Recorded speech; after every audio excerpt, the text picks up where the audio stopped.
നമസ്കാരം, എല്ലാവർക്കും റെഡ് റോസസിലേക്ക് സ്വാഗതം. ഇന്ന് ഞങ്ങളുടെ അടുത്തുള്ള അന്നംകുളങ്ങര ഭഗവതി ക്ഷേത്രത്തിലെ ഉത്സവമാണ്. വളരെ പ്രസിദ്ധമായ ഒരു അമ്പലമാണ് അന്നംകുളങ്ങര ഭഗവതി ക്ഷേത്രം. അവിടെ പൂരം വളരെ കേമാണ്, കുറേ ആനകളൊക്കെ ഉണ്ടാവും. അപ്പോൾ ഞാനിന്ന് അമ്പലത്തിലൊന്ന് തൊഴാൻ പോവുകയാണ് കേട്ടോ. അപ്പോൾ അവിടുത്തെ കാഴ്ചകളൊക്കെ നമുക്ക് കാണാം. ഇന്ന് കുംഭം 2 വെള്ളിയാഴ്ച, അതായത് ഇംഗ്ലീഷ് മാസം ഫെബ്രുവരി 14-ാം തീയതി. ഇന്നാണ് അന്നംകുളങ്ങര ഭഗവതി ക്ഷേത്രത്തിലെ ഞാൻ കാത്തിരുന്ന പൂരം. അപ്പം നമുക്ക് അമ്പലത്തിലോട്ട് പോവാം. ഇതാണ് വിഷ്ണു ക്ഷേത്രം. ഇവിടെ വന്ന് നന്നായി തൊഴുതു. ആദ്യം വിഷ്ണുവിൻ്റെ അമ്പലത്തിൽ തൊഴുതു. ഇനി നമുക്ക് അന്നംകുളങ്ങര ഭഗവതിയുടെ അടുത്ത് പോയി തൊഴാം. അവിടെ നല്ല തിരക്കുണ്ടാവും എന്തായാലും. അപ്പം അങ്ങോട്ട് പോവാം.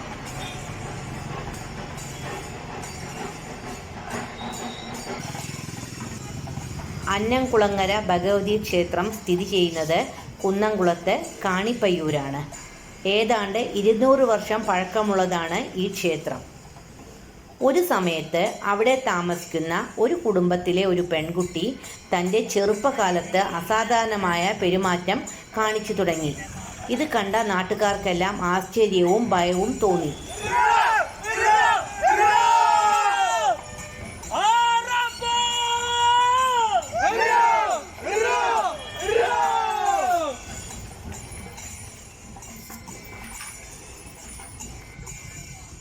ഈ കുട്ടിയെ ഒരു ദിവസം പെട്ടെന്ന് കാണാതായി. അന്വേഷിച്ചെന്ന ജനങ്ങൾ ഒരു കുളത്തിനരികിൽ ഈ കുട്ടിയെ കണ്ടെത്തി. ഈ സമയം ആകാശത്ത് ഒരു നീല വെളിച്ചം കാണുകയും ഞാൻ വീണ്ടും ഇവിടെ നിങ്ങൾക്ക് പ്രത്യക്ഷയാകുമെന്ന് പറഞ്ഞുകൊണ്ട് ഈ പെൺകുട്ടി അപ്രത്യക്ഷയായി. ഇതോടെ ആ പെൺകുട്ടി ഭഗവതിയുടെ അവതാരമായിരുന്നു എന്ന് ജനങ്ങൾക്ക് മനസ്സിലായി. അവിടെ ഭഗവതി പ്രതിഷ്ഠയോടുകൂടി ഒരു ക്ഷേത്രം പണിയാൻ തീരുമാനിച്ചു. ഇതാണ് അന്നംകുളങ്ങര ഭഗവതിയുടെ ഐതിഹ്യം.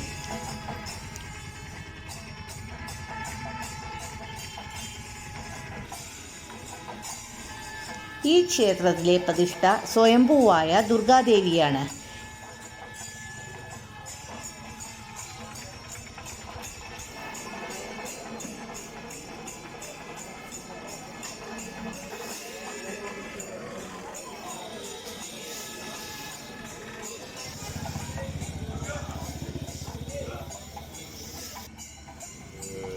ഈ ക്ഷേത്രത്തിൽ ഭക്തജനങ്ങൾക്ക് പല ദിവ്യാനുഭവങ്ങളും ഉണ്ടായതായി കേൾക്കുന്നുണ്ട്. ഇവിടുത്തെ ഉത്സവം വളരെ പ്രധാനപ്പെട്ടതാണ്.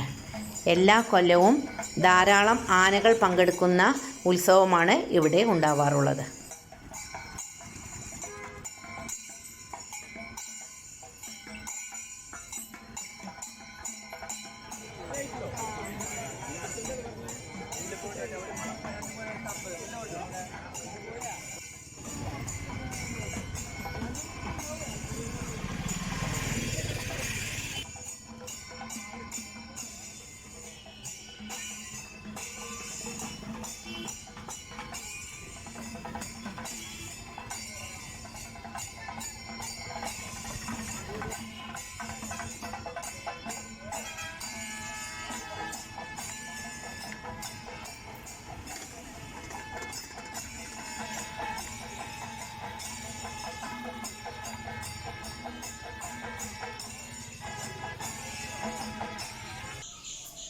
അമ്പലത്തിൽ തൊഴുതു. നല്ല തിരക്കുണ്ട്. ഈ ഭക്ഷണം എന്തെങ്കിലും കഴിക്കട്ടെ. ബ്രേക്ക്ഫാസ്റ്റ് ദോശയാണ്. അപ്പം നമുക്ക് ദോശ കഴിക്കാം. അതിനൊരു സ്പെഷ്യൽ ചമ്മന്തി അരയ്ക്കാം. പഴയിടത്തിൻ്റെ ഹോട്ടലിൽ പോയപ്പോൾ അവിടുന്ന് കഴിച്ച ചമ്മന്തിയാണ്. അവരാണ് എനിക്കതിൻ്റെ റെസിപ്പി പറഞ്ഞു തന്നത് കേട്ടോ. അപ്പോൾ നമുക്കത് ഉണ്ടാക്കാൻ നോക്കാം. ഞാനൊരു പാൻ വെച്ചിട്ടുണ്ട്. പാനിൽ കുറച്ച് വെളിച്ചെണ്ണ ഒഴിച്ചു കൊടുക്കാം. വെളിച്ചെണ്ണ നിർബന്ധമാണ് കേട്ടോ ഈ ചമ്മന്തിക്ക്. ഈ വെളിച്ചെണ്ണയിലേക്ക് നമുക്ക് ആദ്യം പൊട്ടുകടല ഇട്ട് കൊടുക്കാം. കറിവേപ്പില, ഇഞ്ചി, പൊട്ടുകടല, കറിവേപ്പില, ഇഞ്ചി, പിന്നെ വെളുത്തുള്ളി. ഇത് നന്നായിട്ടൊന്ന് മൂക്കട്ടെ കേട്ടോ. മൂത്താലേ ആ ചമ്മന്തിക്ക് അതിൻ്റേതായൊരു ടേസ്റ്റ് കിട്ടുള്ളൂ.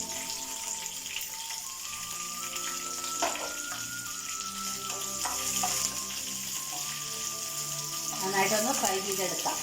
കറിവേപ്പില ഫ്രൈ ആയി, പൊട്ടുകടല ഒന്ന് ഫ്രൈ ആവട്ടെ, വെളുത്തുള്ളി ഫ്രൈ ആവട്ടെ. നന്നായി മൂത്തു. ഇതിലേക്ക് നമുക്ക് സവാള ഇട്ട് കൊടുക്കാം. ചെറിയ ഉള്ളിയോ സവാളയോ എന്ത് ഇട്ടാലും കുഴപ്പമില്ല കേട്ടോ. ഒന്ന് നന്നായിട്ട് മൂപ്പിച്ചെടുക്കാം. ഉള്ളി മൂത്തു. ഇതിലേക്ക് ഉപ്പിട്ട് കൊടുക്കാം. തക്കാളി ഇട്ട് കൊടുക്കാം. ഒരു തക്കാളിയാണ് ഞാൻ എടുത്തിരിക്കുന്നത് കേട്ടോ. നിങ്ങൾ ആളുകൾക്കനുസരിച്ച് തക്കാളിയുടെ എണ്ണം കൂട്ടിക്കോളൂ. ഉള്ളി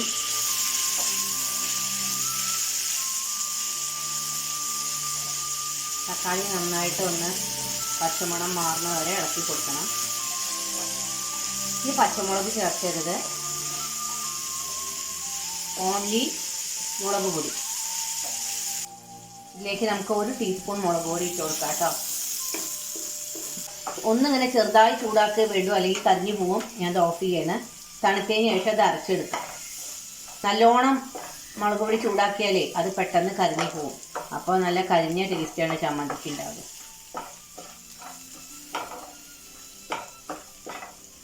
ഇതിൻ്റെ ചൂട് പോണവരെ ഒന്നാണ്ട് ഇളക്കി കൊടുക്കണം. തണുത്ത് കഴിഞ്ഞാൽ നമുക്ക് നന്നായിട്ടാണ്ട് അരച്ചെടുക്കാം, നല്ല പേസ്റ്റ് പരുവത്തിൽ. അപ്പോൾ നമുക്ക് ദോശ ഉണ്ടാക്കിയെടുക്കാം, എന്നിട്ട് ഭക്ഷണം കഴിക്കാം.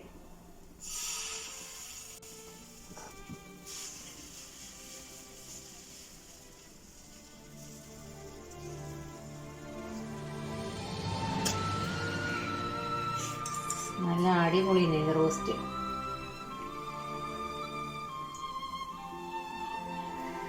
അപ്പം ഞാൻ പൊതിച്ചോറിന് വേണ്ടിയിട്ട് വെള്ളം വെച്ചിട്ടുണ്ട്. ബസ്മതി റൈസാണ് വെക്കണത് കേട്ടോ.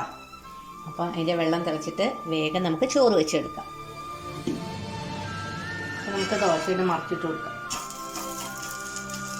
അങ്ങനെ ഓരോ ദോശ വേഗം ഉണ്ടാക്കിയെടുക്കാം. നമ്മുടെ ചമ്മന്തി റെഡിയാക്കി കേട്ടോ. ഒരു ഭാഗത്ത് നമ്മളുടെ ചായ തിളക്കിണ്ട്. അപ്പോഴേക്കും നമ്മുടെ ഉള്ളിച്ചോറ് റെഡിയാക്കാൻ പോകാം കേട്ടോ. കോക്കനട്ട് ഓയിലും കുറച്ച് നെയ്യും കൂടി ഒഴിച്ചിട്ട് നമുക്കത് റെഡിയാക്കാം.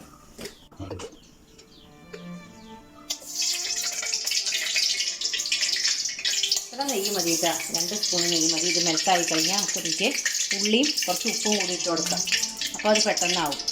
അപ്പം നമ്മളെ ചായ റെഡിയായി. നമുക്കത് ഓഫ് ചെയ്തിട്ട് അരച്ചെടുക്കാം. നല്ലോണം വെച്ചിട്ടുണ്ട് ഭക്ഷണം കഴിക്കാൻ.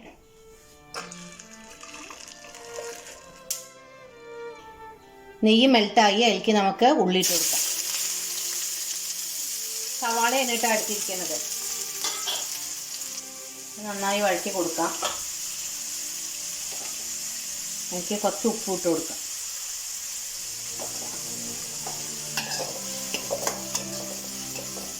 ഇതവിടെ കിടന്നാവും. അതിലിടയ്ക്ക് നമുക്ക് ചായ കുടിച്ചിട്ട് വരാം.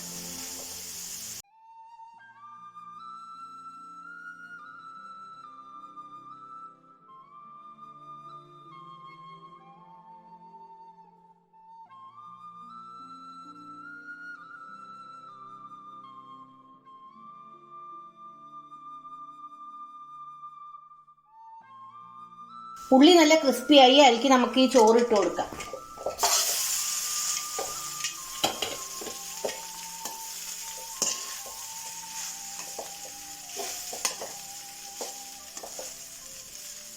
അപ്പം നമ്മുടെ ഉള്ളിച്ചോറ് റെഡിയായി. ഇനി അതൊന്നുകൊണ്ട് ഇളക്കിയെടുക്കാം. ഉള്ളി നല്ല ക്രിസ്പി ആയാൽ വേണമെങ്കിൽ ഈ ഉള്ളിങ്ങനെ നമുക്ക് പൊടിച്ചിടും ചെയ്യാട്ടോ. അതിനൊരു പ്രത്യേക ടേസ്റ്റാണ് ഉള്ളിച്ചോറിന്. കുറച്ച് സാധാ പോലെ കുറച്ച് പൊടിച്ചിടും ചെയ്യാം, അത് നന്നാവും. ഈ ഉള്ളിച്ചോറ് ഉണ്ടാക്കണമെങ്കിൽ കുറച്ച് ഉഴുന്ന് പരിപ്പ് കുറച്ച് കടലപ്പരിപ്പ് മുളക് ഒക്കെ ഒന്ന് വറുത്തിടാം, അങ്ങനെ വേണമെങ്കിൽ. ഇത് ഞാൻ ഇപ്പം അങ്ങനെ ഉണ്ടാക്കുന്നില്ല. കാരണം എന്താ വെച്ചാൽ നമുക്ക് പൊതിച്ചോറിന് വേണ്ടിയിട്ടല്ലേ. വേറൊരു അവസരത്തിൽ നമുക്ക് അങ്ങനെ ഉണ്ടാക്കാം.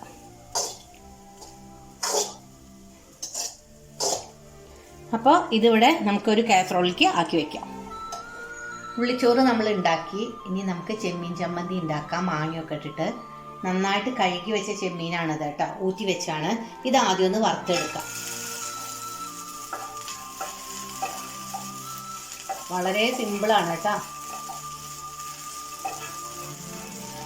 കഴുകി വറുത്ത് കഴിഞ്ഞാൽ അതിൽ വല്ല മണ്ണൊക്കെ ഉണ്ടെങ്കിൽ പോയി കിട്ടും. അപ്പോൾ ഈ ചെമ്മീനത് ക്രിസ്പിയായി. നമുക്ക് ഇതിലേക്ക് കുറച്ച് വെളിച്ചെണ്ണ ഒഴിച്ചു കൊടുക്കാം. കറിവേപ്പില, തണ്ടോട് കൂടിയിട്ട് തന്നെ ഇട്ട് കൊടുക്കാം. ഉള്ളി, ഇഞ്ചി, ഒരു പച്ചമുളക്, 4 വെളുത്തുള്ളി എല്ലാം കൂടി ആദ്യം ഒന്ന് മൂപ്പിക്കാം. എന്നിട്ട് നമുക്ക് തേങ്ങ മൂപ്പിച്ചെടുക്കാം.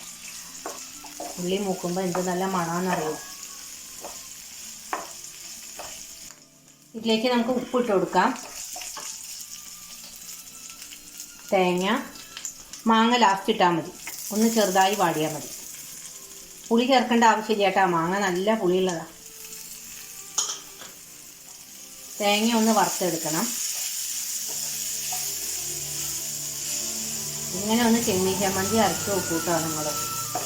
ഒരു 1/4 ടീസ്പൂൺ ജീരകം ഞാൻ ചേർത്തിട്ടുണ്ട്. അത് തേങ്ങയുടെ അടിയിൽ പെട്ടു, അതാണ് ഞാൻ പറയാഞ്ഞത്. തേങ്ങ ഒന്ന് മൂത്തിട്ട് നമുക്ക് മുളക് പൊടി, മാങ്ങ ഇട്ട് കൊടുക്കാം.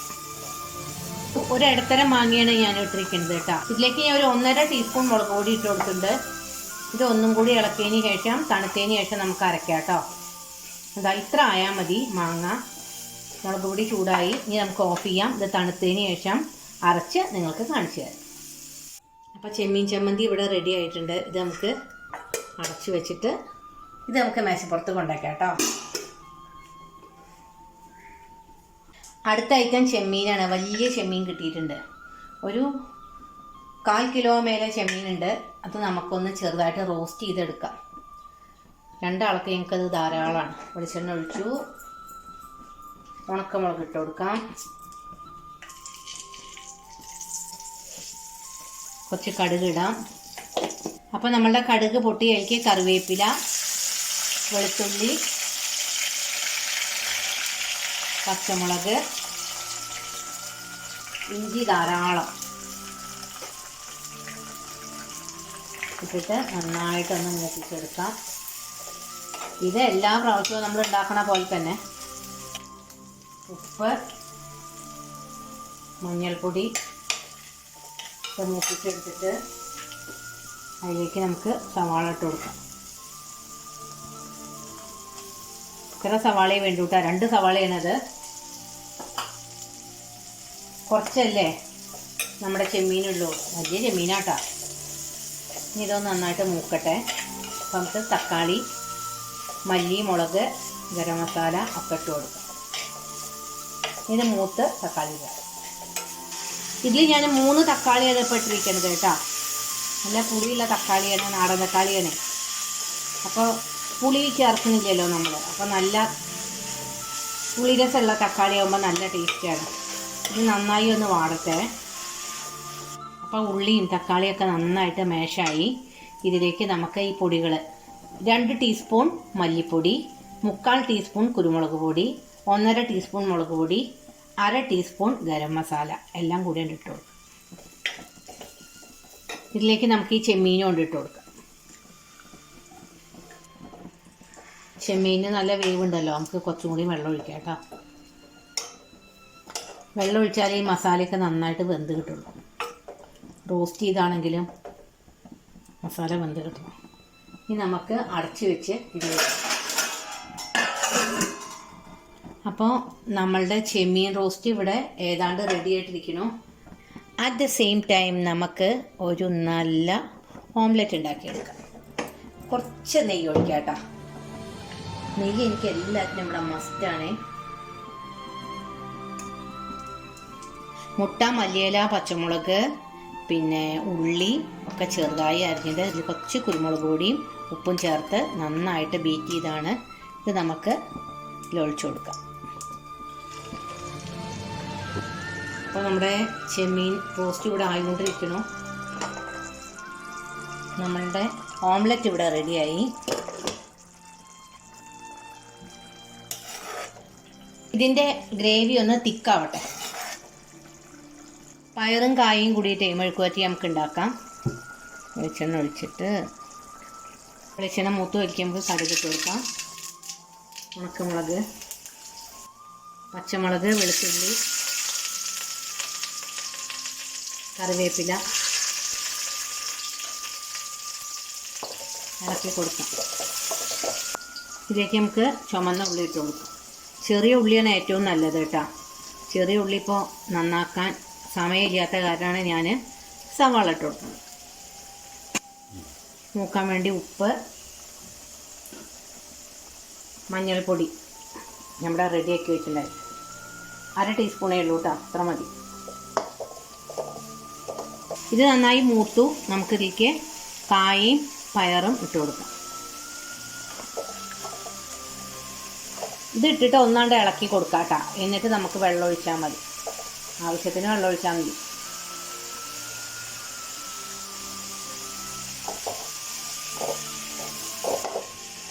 ഈ വെള്ളം ഒഴിച്ചിട്ടേ നമുക്കണ്ട് അടച്ചു വെച്ച് കൊടുക്കാം.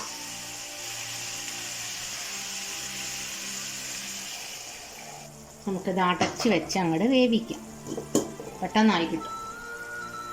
ചെമ്മീൻ റോസ്റ്റ് ഇവിടെ റെഡിയായി. കുറച്ച് ഗ്രേവി വേണം, നമുക്ക് ചോറുണ്ണാനുള്ളതല്ലേ. അതിലേക്ക് കുറച്ച് മല്ലിയില ഇട്ട് കൊടുക്കാം. എണ്ണ തെളിഞ്ഞു കണ്ടുവോ?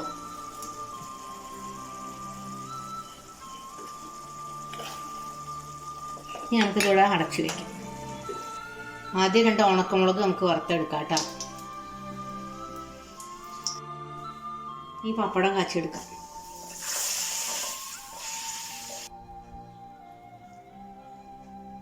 അപ്പം നമ്മളുടെ പൊതിച്ചോറ് നമുക്കിവിടെ റെഡിയാക്കാം. ഞാൻ ഇല വാട്ടി വെച്ചിട്ടുണ്ട്.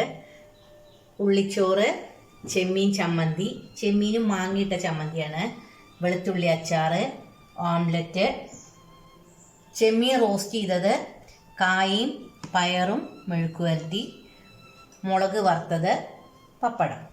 ഇത്രയും സാധനങ്ങളാണ് ഉള്ളത് കേട്ടോ. അപ്പോൾ ഉള്ളിച്ചോറ് ആദ്യം ഇട്ട് കൊടുക്കുക.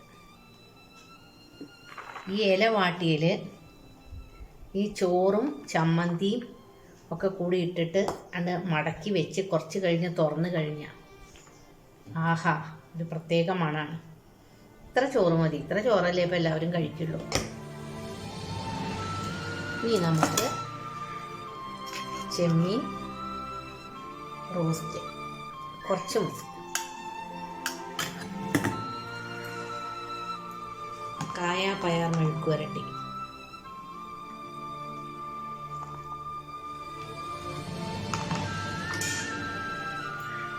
ചെമ്മീൻ ചമ്മന്തി,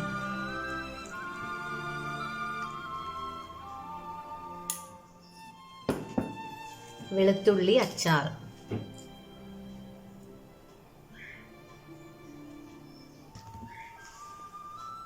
ഇവിടെ വെച്ചത് ഇങ്ങനെ മടക്കി വെക്കാം കേട്ടോ. ഇനി നമുക്ക് ഇതൊന്ന് മടക്കി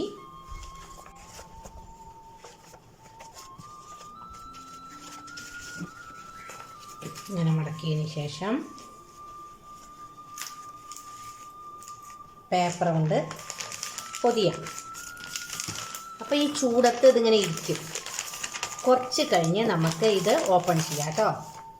അപ്പോൾ ഒരു പ്രത്യേക മണമാണ്.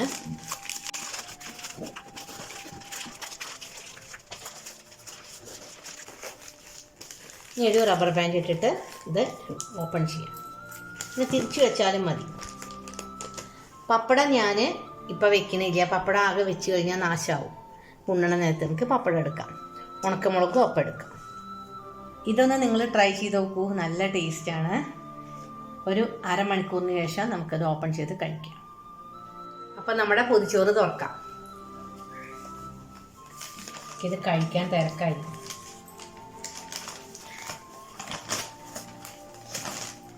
തുറക്കുമ്പോൾ തന്നെ നല്ല അടിപൊളി മണം.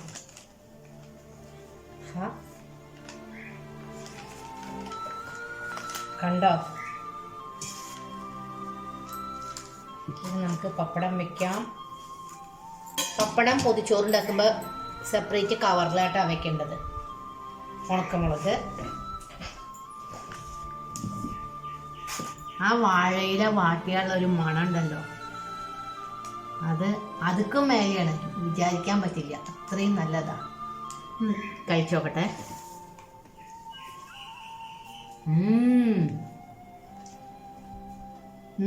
നന്നായിണ്ട്.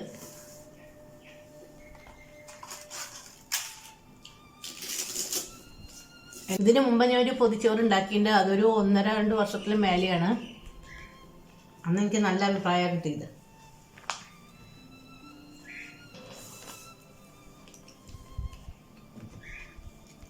ഞാൻ ഇവിടെ ഉണ്ടാക്കിയ മുളക.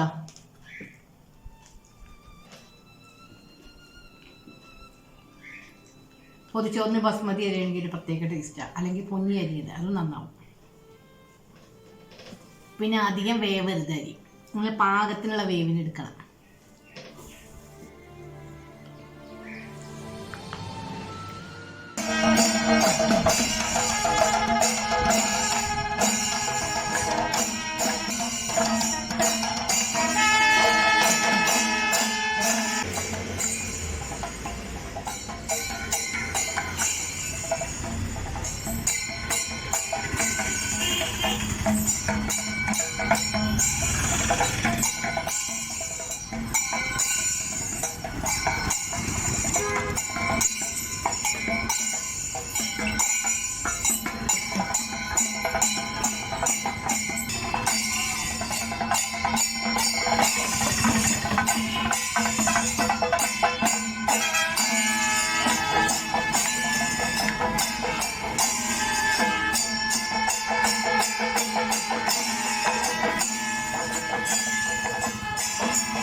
അപ്പോൾ എഴുന്നള്ളിപ്പും പഞ്ചവാദ്യമൊക്കെ കണ്ടു, പൂരം കഴിഞ്ഞു.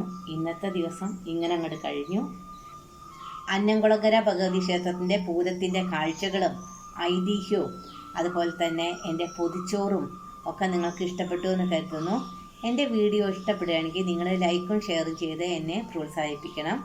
എല്ലാവർക്കും നല്ലത് വരട്ടെ. ശുഭദിനം ആശംസിക്കുന്നു. Take care till next time. By.